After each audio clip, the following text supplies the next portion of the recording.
freedom.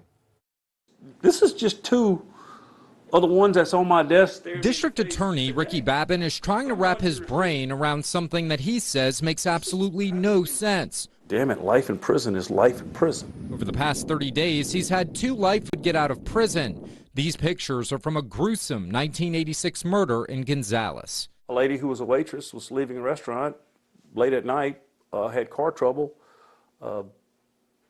The guy who's supposedly going to help her jump her car off brutally beat her to death with a tire tool.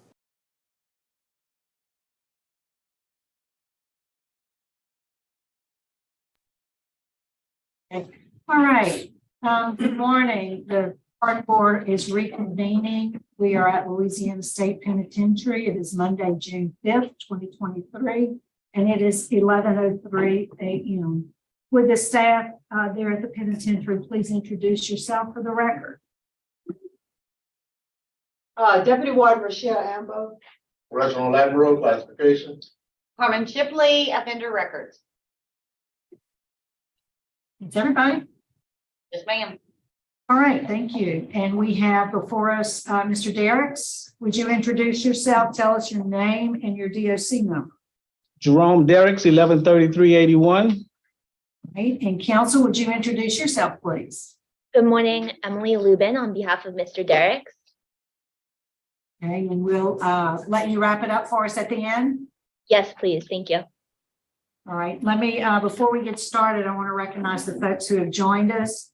We have in support, we have the Parole Project, Mr. Hundley, who will be speaking, and we have Wanda Miles, who will also be speaking. I'm gonna just read my list real quick. Folks who are in support but will not be speaking: Frank Cushenberry, Ron Hicks, Lois Cushenberry, James Law, Albert Howard, Gary Miles, Roxanne Winters, and Eddie Tauber. We also have here in opposition with us in Baton Rouge, we have representing the victim, Taylor Nason. Did I pronounce that? Yes, ma'am. I'm Nason, and I'm joining from Nason. Taylor's joining Zoom. Oh, Taylor's on Zoom. Okay, thank you. David Nason, and then representing the district attorney's office, we have the district attorney, Mr. Ricky Babin, and also with his office, Mr. Bart Morris. And at the appropriate time, we'll ask for those speakers. First, let me just read some identifying information, Mr. Derricks, and we'll get started with the interview process. Ms. Lubin, did you have a comment? Yes, Mr. Frank Cushenberry is present here and he would like to speak as well. Okay, thank you. I have it. All right. Mr. Derricks, you're here seeking a commutation of your sentence. You were sentenced in the 23rd Judicial District, Ascension Parish, in May of 1986 to a life sentence for second-degree murder. Is that information correct? Yes, ma'am. All right, your case has been assigned to Mr. Marabella. Would you answer his questions? Yes, ma'am. Good morning, Mr. Derricks. My name is Tony Marabella. Can you hear me, sir? Yes, sir. Mr. Derricks, how old are you, sir? I'll be 58 September 18th. And how long have you been in prison on these charges? A little over 37 years. And how old were you at the time of the commission of this offense? 20 years of age. I'd like to talk to you a little bit about who you were at 20 years old. Had you finished school? How far had you gone in school at 20 years old? Yes, sir. I completed high school in 1984. And were you working at all? Yes, sir, I was. I was working at the plant in St. Gabriel at Ciba-Geigy. Who were you living with? My sister, Wanda Cushenberry. Now, you mentioned in your documentation that you use drugs. What kind of drug do you use? I smoked marijuana and I also took pills. Okay, well, let's talk a little bit about the marijuana. When did you first start using marijuana? When I was 16 years old. How often would you use marijuana at 16? Probably every weekend. And what about the pills? When did you progress to the pills, or how did you get to the pills? When I started running track in high school, Okay. What were you using? black mollies and speed, How often were you using those? How old were you when you were running track in high school? I was 17 when I started running track, and I would use speed to boost my agility and use mollies to calm down. In January of 1986, what kind of drugs were you using and how often were you using them? Marijuana, mostly marijuana. Now, on this particular day or night, morning, were you using drugs then? Yes, sir. What were you using on that particular day? I was using marijuana that I thought was marijuana, but it had been dipped in PCP and embalming fluid. How did you find that out? When the guy that I got it from later, maybe 3 days later, told me what I had, that's when I found out that it wasn't just a regular joint. Well, tell me what happened. Let's talk about it. I want you to be very honest with me as best you can remember what happened on the morning of January the 26th of 1986. Yes, sir. I had a routine of when I get off from work, I would always go to the car wash my car for the weekend, and I'd always get something to smoke. I smoked that day, and I went to the Waffle House. Now, when you're talking about smoking, we're talking about smoking marijuana that you're talking about? Or you're talking about, what are you talking about smoking? The PCP, the marijuana that was dipped in embalming fluid and PCP. All right. Go ahead and continue. I went to the Waffle House where I was at in my car. Miss Nason approached my car. She was having problems with her car. I got out of my car and I hit Miss Nason. I then put Miss Nason in her car and drove to Bluff Road where I left Miss Nason at.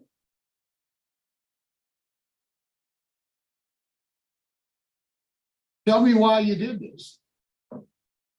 I really don't have an idea why I was doing what I was doing. All I know is that the time that it took me to get to the Waffle House, a lot of time had elapsed, and it felt like I was driving on the clouds, and I was having this trip that I've never ever had before.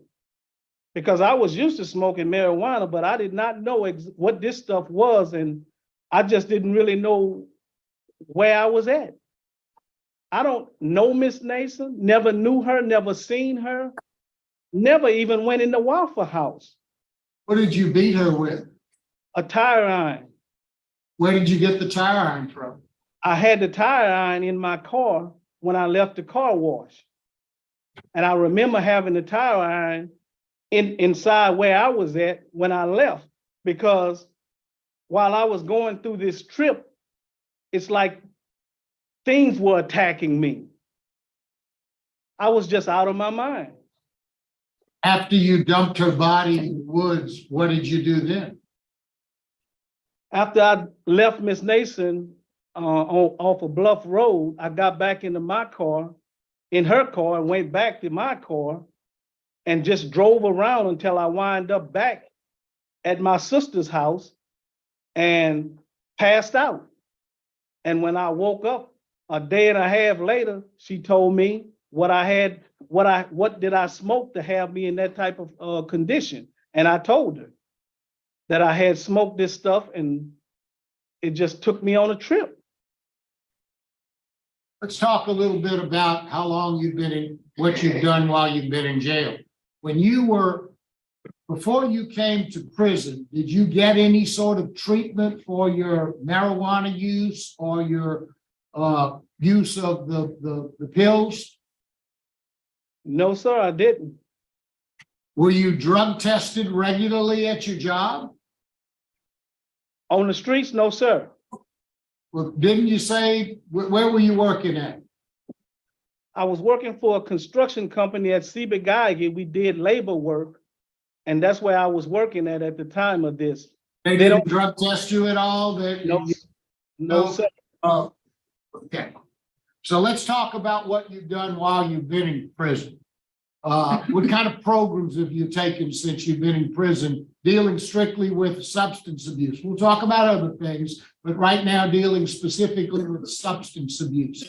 What programs have you taken, or what have you done with reference to substance abuse? Yes, sir. In 1993, I started taking 12-step program. In 94, I took the AA program. In 2017, I took the Living in Balance program, which I believe was the better program of them all. And every Friday night, we have like a small group. And this is to this date. Every third Tuesday, we have a small group. The guy comes off the street, and it's like a support group that we have back in the camp where I'm at, to talk about the things that we went through on drugs and how it affects us even to this day. Let me ask you this. What would be your plan to stay sober if you were released in the future? What would you do? Make sure you don't go back to using marijuana, finding yourself smoking marijuana, laced in whatever. Keep a good support group around me like I have today, and find a counseling program, because I believe that I still need some counseling to help me deal with the withdrawals sometimes that I have about having to live through this stuff. I mean, it's hard to describe how to live with something that you know you've done and what caused me to do what I do. And I think I would need counseling, and I would seek that out. Have you taken any sort of programs that involve victim awareness, or things that get you to understand, or at least come to some understanding of the harm that you've done to the family of Ms. Nason? Tell me about it. I've taken the victim awareness class, and when I went through the class, it really opened my eyes to all the people that were involved in the crime that I committed, because I had no idea that so many people were affected, you know, from the police department, the coroners, the law enforcement, my family, their family, friends. And I didn't realize that impact that I had by committing this crime, that it will affect so many people. And it helped me to understand that, you know, I just didn't have a right to invade in somebody else's life like that. Tell me a little bit about the programs that the clubs that you belong to. I understand you've done a lot of work in Toastmasters and other programs like that in prison. Tell me what that's meant to you and what you've been able to do while you've been in there. The Toastmasters helped me to be able to relate with people, helping to understand that we're not all the same, and that you have to first understand where a person coming from before you can be understood by that person also. That's just one of the programs that I did with Toastmasters. And Thinking for a Change, Cage Your Rage, all of those programs was really helpful to me in becoming a better person. And I have a list of all the certificates and achievements that your lawyer has submitted to us. Tell me a little bit about your faith-based programs and what you've done and what that means to you and what you've gotten out of it. In my faith-based programs, it helped me to be more compassionate towards the people that I live around, because even in here, I see that I can be helpful to those around me. And it gave me the understanding that there is a higher power that I can depend on, that I can call on when I'm going through whatever it is I'm going through or having a bad day. I know that I can look within myself and I can see the spirit working within me that brings me over to where I need to be. Now, you've had 15 write-ups since you've been in prison for 37 years. Your last one was in 1999. Have you had any write-ups for intoxication? Never. Now, prior to committing this very horrible crime, you didn't have any prison record at all, did you? No, sir. I've never been in trouble with the law or anything. I never had a juvenile record or anything. What would be your transition plan if you were given a commutation and allowed to get out at some time in the future? Where would you go? What would you do? Who would you live with? Where would you work? I would transition to the parole project to get the help that they've offered to give me and help me find the programs that I was discussing about counseling and maybe AA, some type of sobriety group. And after that, I would live with my nephew in St. Gabriel.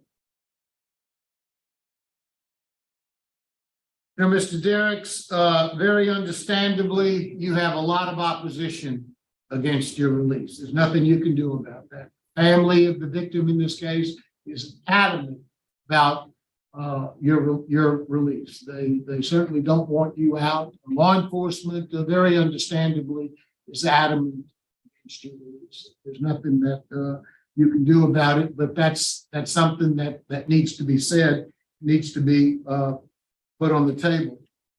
Warden, what can you tell us? Warden Ambo, what can you tell us about Mr. Derricks? Sir, all the programs that you mentioned are true. He has several others. He has an associate degree in pastoral ministry, and he also has a BA in Christian ministry. He's the Camp F minister, and he also ministered to the death row offenders. He has a Christian band that he participates in, and he's very instrumental in all the programs that we have back there at Camp F. Especially we have the pause program. Most of the time he's there talking to the tourists when they come and do the tours and everything. I do believe that Mr. Derrick is a changed person from the person that he was in 1986, just by the reputation that he has here at the prison now with the ministry and everything. So I really think he'll be a good fit to be back into the community. Thank you, Warden. Mr. Derricks, in addition to the comments by the Warden, I've seen a lot of support that you have, not only from your family, but from other supervisors and staff members at prison. Madam Chairman, I think that's all the questions I have at this time. Thank you, Mr. Mirabella. Mr. Rush. Thank you, Madam Chairman. Mr. Derricks, good morning. Good morning, sir. Mr. Derricks, I want to revisit Mr. Marabella's question. Why would you beat a lady who needs assistance, who is just asking for help, to give her a boost in her battery, and you conveniently had a tire jack on at your disposal? Why would you beat this person to death? Then put her in your trunk of your car. At the time you were arrested, you say you heard this person moaning. She was not dead yet. And you dumped her in the woods in a swamp in Ascension Parish, knowing that she was still alive, and there was a hospital within 1 mile of that location. And you said you didn't know why. You have to give me something. Mostly everything that I was doing out of fright, sir. I wasn't thinking rationally when I was doing what I was doing. No, Mr. Marabella, you didn't even remember. You knew what you were doing and you were frightened. Is that your story? Excuse me? You knew what you were doing and you were frightened, so you dumped the body. Correct. Then why would you attack her in the first place? I really don't know, sir. Like I said, I wasn't in my right mind when I was doing it. There was no reason. There was no reason at all for me to do what I did, because it wasn't like I was planning to do this or anything like that, sir, at all. I had no reason. I was just letting the drugs just take effect. But after you did it, the drugs were off and you No, heard, sir. No, sir. but you heard her moaning, you were frightened, so you dumped the body. I was frightened, sir, when this was going on. All of this was in the same day, sir. I understand that. What I'm saying is, momentarily after you beat a person to death, you realize, oh, I did something wrong. I'm frightened. I'm fearful. Let me get rid of the evidence. Thank you, sir. Thank you, Mr. O'Shea. Okay, we'll hear from the support now. Mr. Hunley, could we hear from the Parole Project? Thank you. Andrew Hundley with Louisiana Parole Project, here to inform the board that if Jerome Derricks is to be released in the near future, that he will be a client of our program. First and foremost, we must say that this was clearly a senseless crime, and it's very difficult to hear about it and question what Mr. Derricks was thinking when the crime was committed. From Parole Project's perspective, we are looking at the person that Mr. Derricks has become since his incarceration.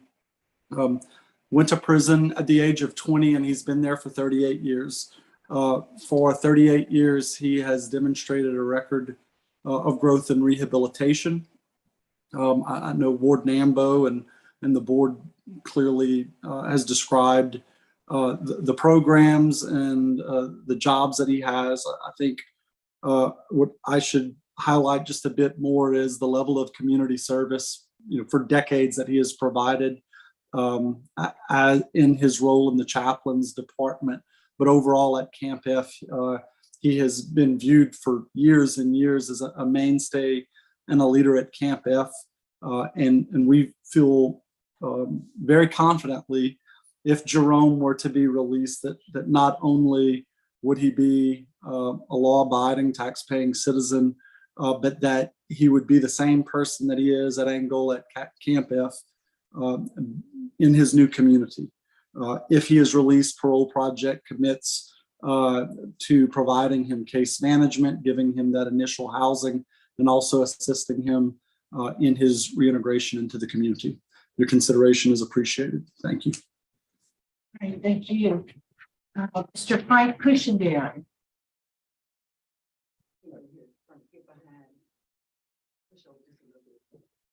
Stay where you sit, just go straight down. Yeah. Next seat. Y'all can stand? Yeah, They could probably see him better in the other chair. Yes. One more down, Frank. Go one more down. hey, perfect. All right. Go ahead, sir. How you doing? Jerome's my uncle. I've been about the last 20 years been a strong advocate to him, talking to him, he's been a role model to me, even in his situation. And I've been there every step of the way. If you need anything, somebody to talk to, advice, we give it to each other. If he get a favorable recommendation from you guys, I'll provide a place for him to stay, help him get a job, different things. Anything he need, I'll be there to help support him, to keep him on the right track and keep him doing what he's supposed to do. All right, thank you, sir. And we have here with us Ms. Wanda Miles, in the secretary podium.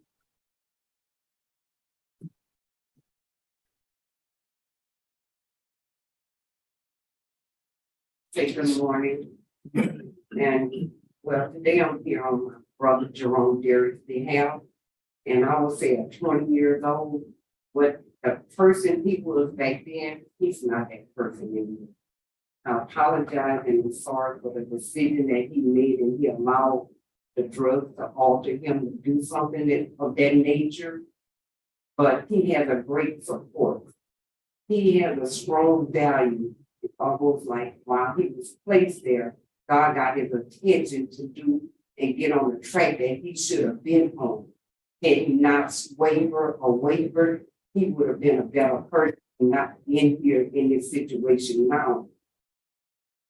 I thank the board for allowing him to be a part of this today. And he's not, for the 38 years, we have always been by his side. We've always been there to support him. And he's very remorseful for what he's done. And when Jerome do come home, again, like my son said, he's gonna be on the right track. And I just want to say, I'm a retired warden from the women's prison. And just seeing the rehabilitation that a lot of them have went through and the things they did and the decisions they made when they was younger at the age that they didn't even know they were thinking to do those things. They have been, and so have he, have been doing a lot what he need to be doing. And I think when he's gonna come home, he's gonna be a great person in the free world. And he's gonna bring a lot to it. We've already got a church home for him to get ready to transition him back out there to give back to the public. And to reach back to those that need to have that support that they need for them at this time. And I thank y'all for allowing me to speak. Yes, ma'am. Thank you for hearing. Okay, now we'll hear from opposition, and could we hear from Taylor Nason? She's on Zoom. Do we have her with us? Hi, good morning. Can you hear me okay? We can. Wonderful. Thank you so much for allowing me to speak today. So my name is Taylor Nason, and I am the granddaughter of the late Beverly Nason. I'll keep my comments and my remarks brief and direct because that is just the type of person I am. I came in here today not knowing if I was going to be opposed or unopposed, quite frankly. I wanted to hear maybe some remorse or maybe some, I don't know, insight as to a why behind it, other than just an excuse to a joint of marijuana being laced with no concrete evidential fact behind that either. So I'm very disappointed that you were given, Mr. Derricks, the platform and the opportunity to speak directly about how you have rehabilitated and focused on the victims, and you completely brushed over that question. So that I'm very, very remorseful to see that that is what we have come to today. So with that, I do firmly believe that you have yet to take full accountability of your actions. So with that, I do suggest that you do serve your full sentence. I do commend you, though, for what you have been doing, the work that you have done. I do not believe that you were the same person that you were 20 years old. I don't. That's just not realistic. However, I do believe in facing the consequences of your actions, especially for something that is so brutal, senseless, and also has monumental and generational trauma that has been passed down from it. So thank you, board, for allowing me to speak today. That is all I have to say. All right, thank you, ma'am. Ms. Melissa, you want to go next, or rather, Mr. Nason? Go ahead, sir. Go ahead. Yeah. Well, I'm David Nason. Sorry. And Beverly's passed up. And what we've been put through is, you just can't even measure it with anything. It's just been beyond horrible. We count my days prior to, after the murder, if we didn't know it had taken place, guess my wife and I were working on it. I said at Waffle House, obviously she was murdered. And next morning I come in from work, My car's not there. I have no idea where she's at. This is what I can tell you about her phone. So for days, we don't know where she's at. We got a car full of blood on the interstate. That's it. So that morning, this is beyond strange. So I started getting phone calls that friends of mine that had law enforcement. I asked him, do you own this certain car? That's it. So now I'm freaking out. So I'm thinking, I have no idea. So we'll wake her up, but she was asleep because I got off 4 or 5 in the morning. Anyway, let's go. So where was your mom at the night before? She said, I think she was at the Waffle House. That's the first thing I did. So we ride over there. Sunday morning, I think it was like the back parking lot's empty. So I said, let's just pull around here. And I saw all the police out front. I wasn't.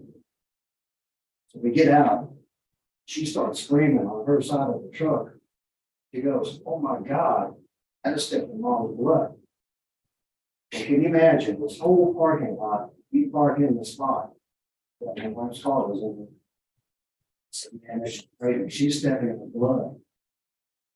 And she's going, oh, and you see all these foot tracks all around. You can almost see where he drove the body around the corner. There. Then I go get the police officer. You can come back here. This is something that you have no idea.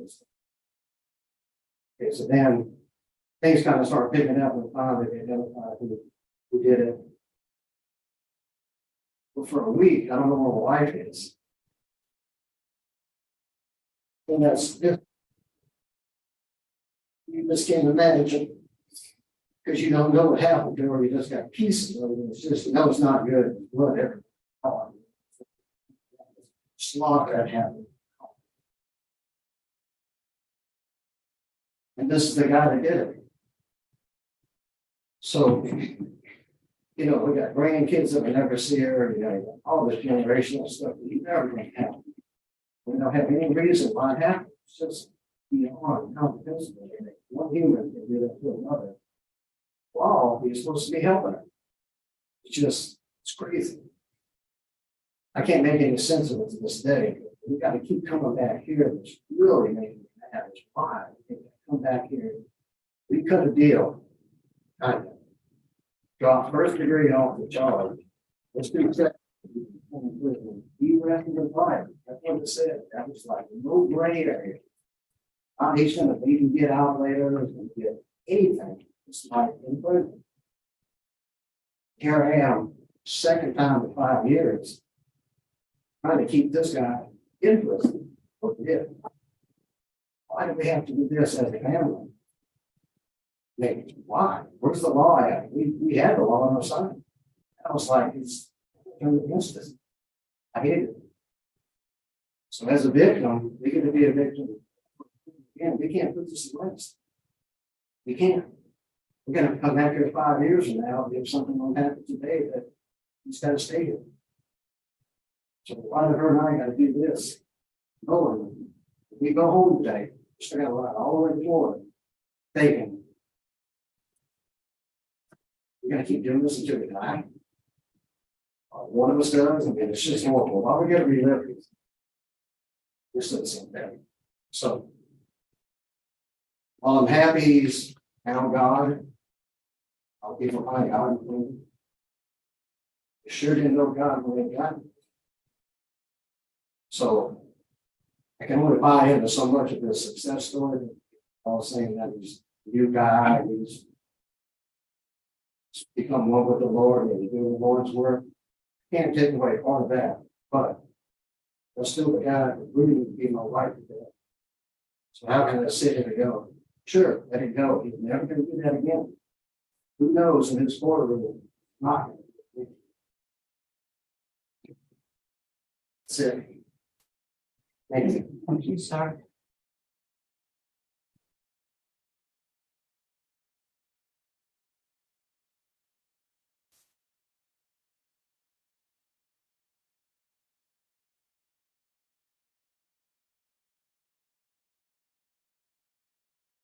Thank you for hearing us. Forgive me.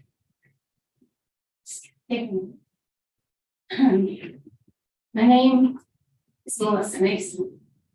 That's my name. My mom gave me that name. I'm named after her. I don't mean. She was my everything. She was a little girl. If she was somewhere, I was with her. I went out.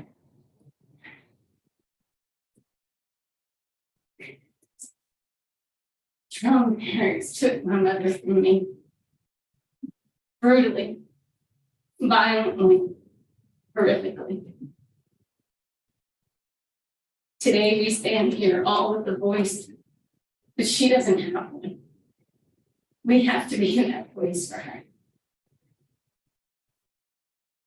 I cannot say enough how I'm happy for him that he is taking these classes and he's learning these lessons and he's doing those things and he is touching lives. And he can do that right from where he is. Our gift to him, if you want to call it that, because there are no winners here. Not in this room. There are no winners. But I'm gonna get a call. I'm gonna get a hug. I'm gonna get a letter. I didn't get to go to my mother for advice. No dances, prom, homecoming, no first dates. She missed my graduation. It took me years just to graduate from college because I couldn't finish.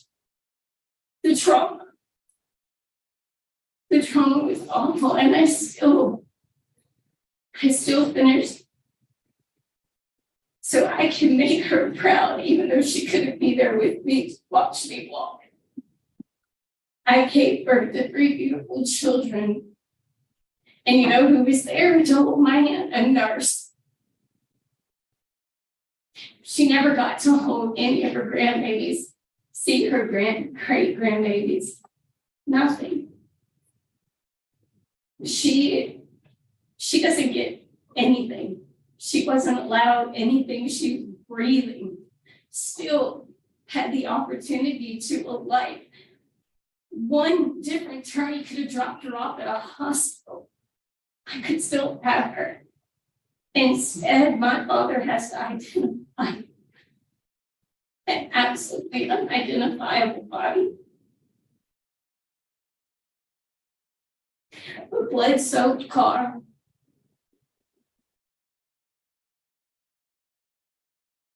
We have to say there are consequences for every action. And his consequence was life in prison without the possibility of parole. That is what we all agreed to, and that is what I am asking justice be served, and that sentence be honored, that he stay where he is. I have lived a life in survival mode. I've been in trauma counseling for years. And you get to a point where you think you're able to heal. And then it's just like a scab on the wound, and it just scars, and it becomes generational. You're afraid to let anyone leave your sight because you don't know if they're ever going to come home. You don't know. She came in. I spoke to her. She gave me a hug and kiss, and I woke up the next morning expecting to see. None of us ever did, and I couldn't even lay a rose in her hand in a casket because I couldn't see her. I thought when I came, just concrete tombstone that I get to go to. And that's it. That's what he left us with. And I'm asking you, please, let his sin stand and stay where he is, and please help us to heal. Thank you. Thank you. Mr. Babin?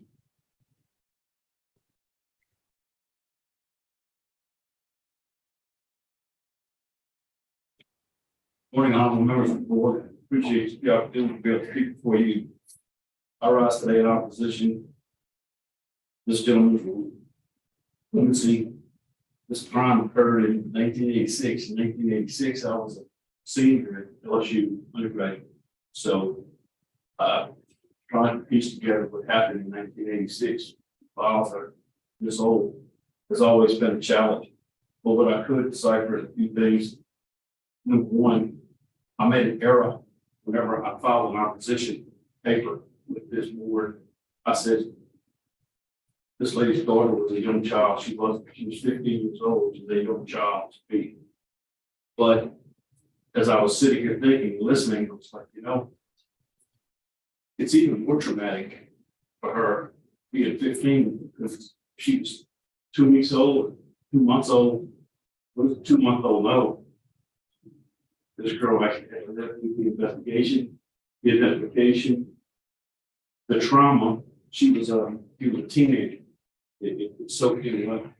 So for that era, in my opposition, I do apologize, but it is really worse than I thought, based on the age that that young lady was found this happened. The reason I'm here for these victims who have never recovered, they've been adamant. The other reason I'm here is because just the very nature of this crime, there are murders, and there are murders.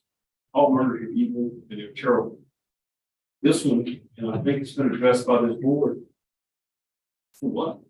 I mean, did she make you angry? Did she do something to you? Did she try to harm you?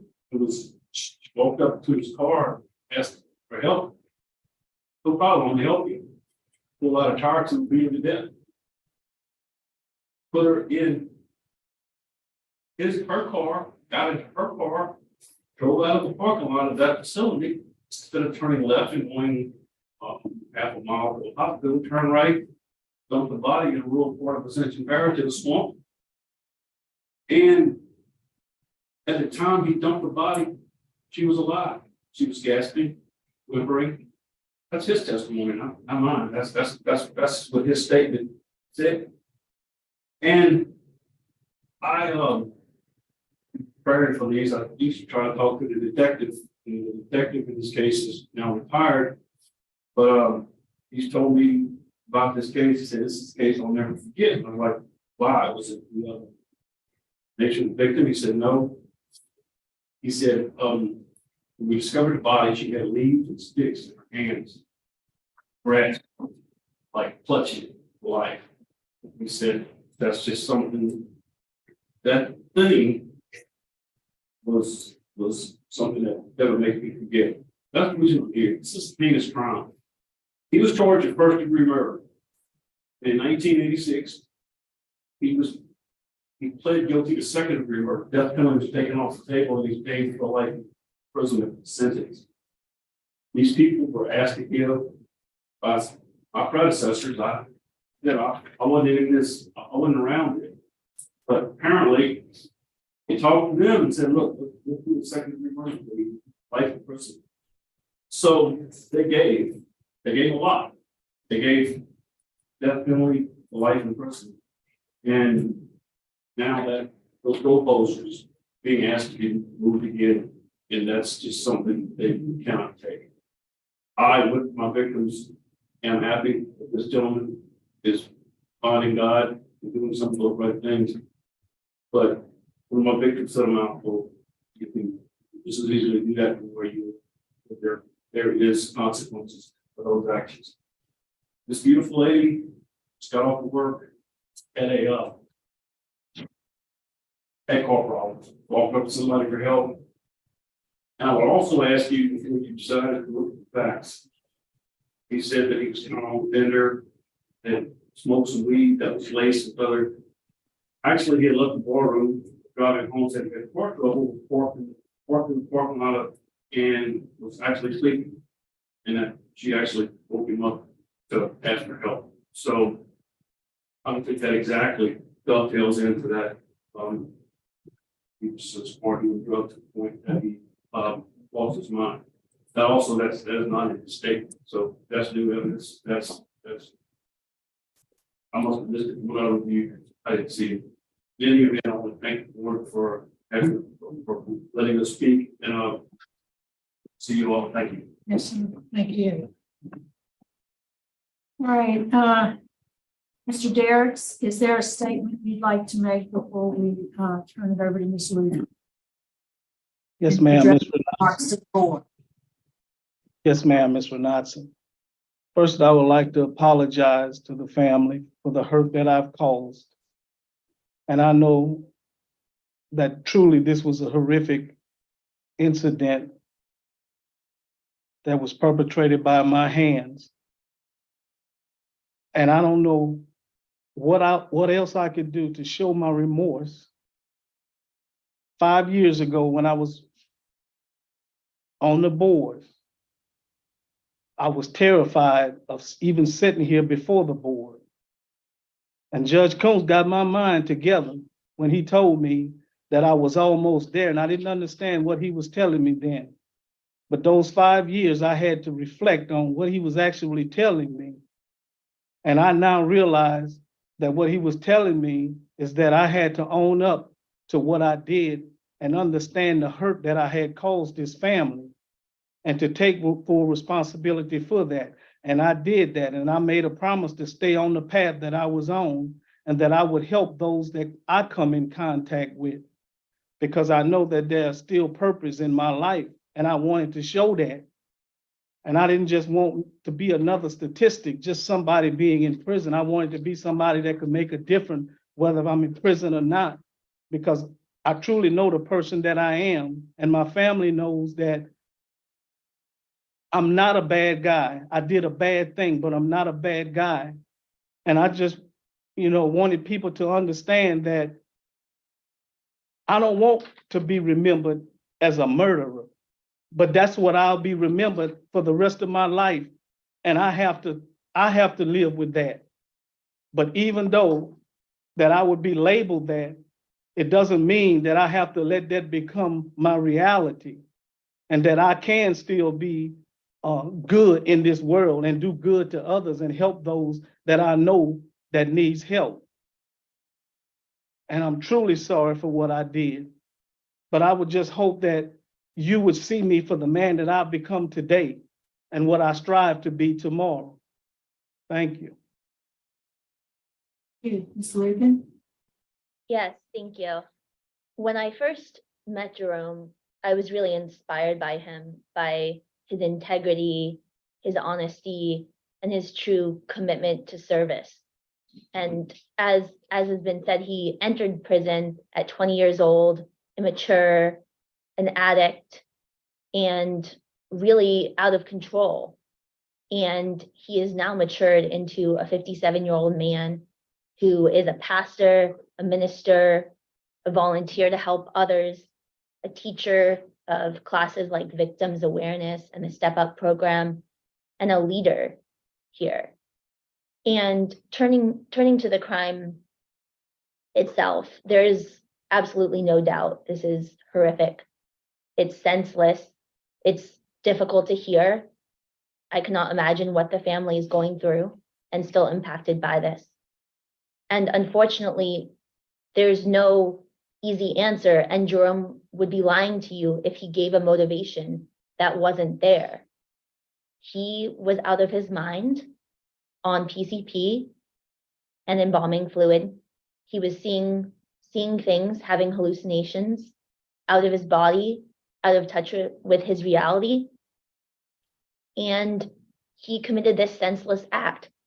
And he does take responsibility for that. It was him who was in the mindset, who was out of control, who did those drugs, and who has to live with that fact and is remorseful for that act every day of his life. And while he cannot provide the family or anyone with an easy explanation for that and for his actions, for his out of control actions while he was on those drugs.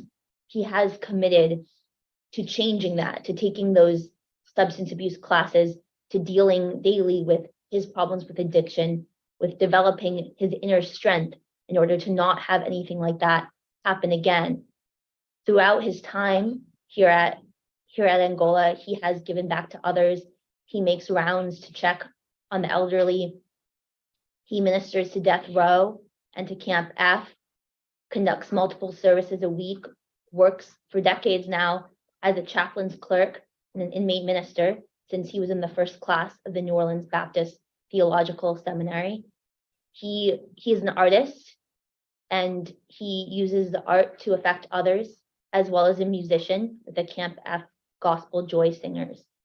And he truly, from his time tutoring others and addressing the literacy problems here, he realized that he could have a change and that he needed to improve himself in order to then give back to others.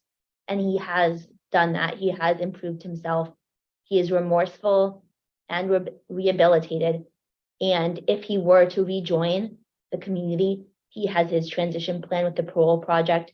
He has his family support, community support, ranging from business people to professors at Loyola, all people who are eager to support him, to see him succeed, and to see him really thrive. He has a job lined up with Victory Enterprises. He would continue to stay sober and to go through the process that he needs to reenter society. He's been a trustee for around 3 decades now, and he has truly shown through years and years of consistent service to others and self-improvement that he is a rehabilitated man. And I would ask this board to recommend commutation of his sentence. Thank you. I think we are prepared to vote. Mr. Arabella? Thank you, Madam Chairman. First off, I'd like to thank everyone who spoke here today, especially the family of the victim. You have shown us today absolute devastating effects that this horrible sentence has had. We appreciate you being here, talking to us, the courage that it takes to be in the company today. I've been in the criminal justice system for 50 years. It doesn't get any harder than this. These are very, very tough cases, very, very emotional. I was a prosecutor, as Mr. Babin is today. I was a public defender, I was a defense lawyer, I was a judge, and now I sit on the pardon board. And everyone has different roles as we sit here. I can remember as a sentencing judge listening to the horror of the crime and what my responsibility was and what I needed to do in terms of giving a sentence.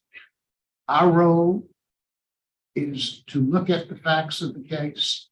All facts are horrible. All cases that come before us are horrible cases.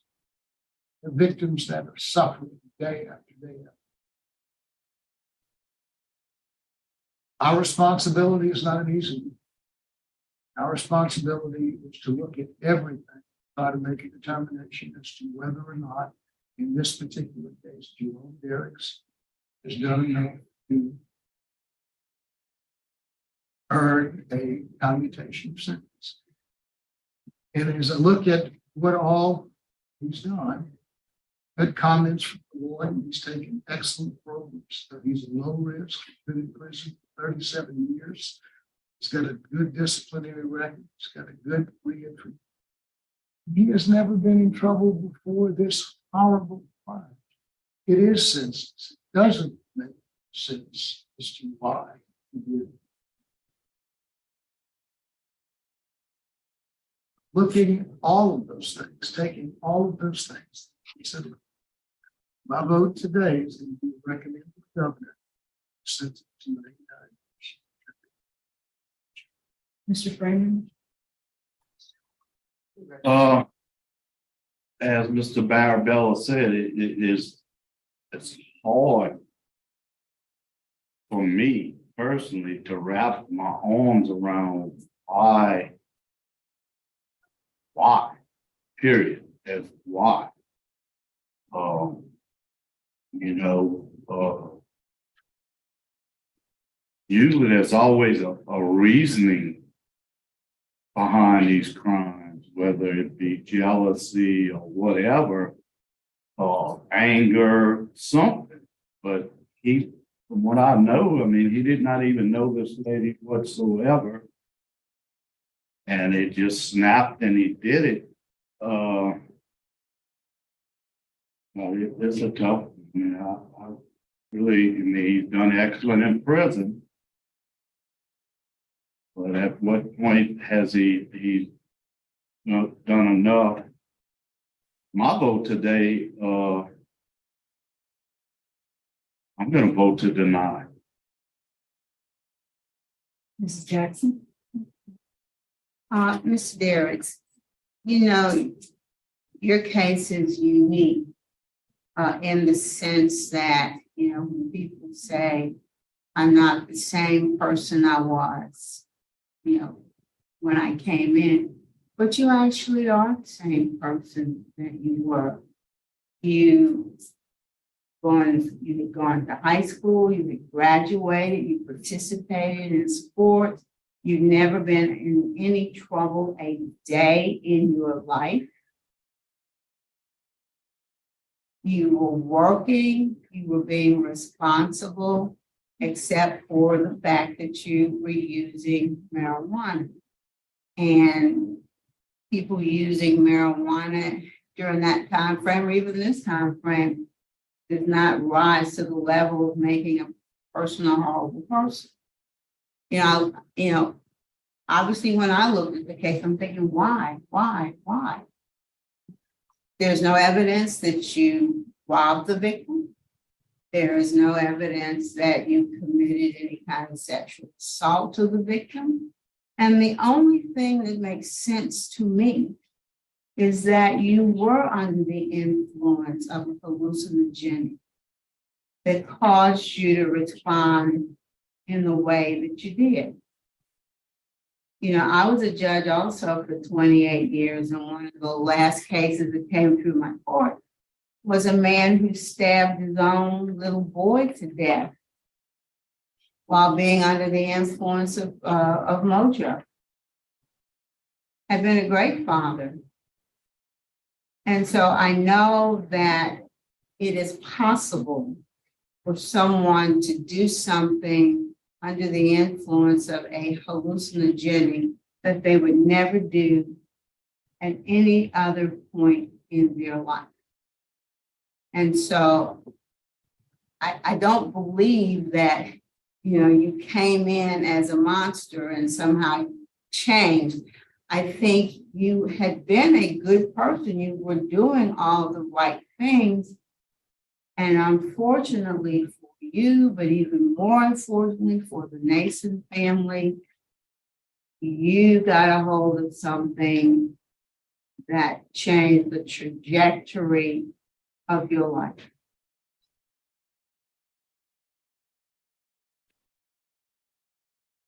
You have been a Class A trustee for 30 years of your 37 years. You have done exceedingly well during your incarceration.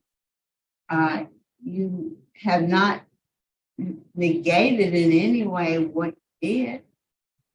I don't think you really understood yourself why, except for the fact that I got a hold of something that I just did not expect to happen. And so looking at all the things that you have accomplished over the course of your incarceration, the person that you were prior to the date of this offense is the person that I see today as well. So my vote today would be to recommend a commutation of 99 to 99 years. Mr. Mason. Thank you, Madam Chairman. First of all, as the victim advocate of the Board, I'd like to apologize to Nason's family for the repeated appearance in this pardon hearing room. But the legislative body of the state of Louisiana makes the law, and the law gives an offender the right to apply for a pardon after a certain number of years of incarceration. And when that offender is denied at different intervals according to the crime, he's allowed to reapply. And this body is only an instrument of that legislative body who was appointed by the governor to fulfill the wishes of that legislative body. But I know it makes you relive this situation over and over again, but it is Louisiana state law that we do this. I'd like to speak to the offender's family. Thank you for your appearance. Thank you for the support that you've given Mr. Derricks. Mr. Derricks. Yes, sir. There's 3 reasons why a person is incarcerated: to rehabilitate himself, and I have no doubt that you have rehabilitated yourself. You performed very well during your incarceration. The second reason is isolation. We want to isolate the bad guy from the community at large. And retribution, punishment for the crime that he committed. And there is no reason, rhyme, or I can't even think of an idea why you committed this senseless crime. You couldn't articulate to us this morning the reason why. And everybody that spoke today want to know why.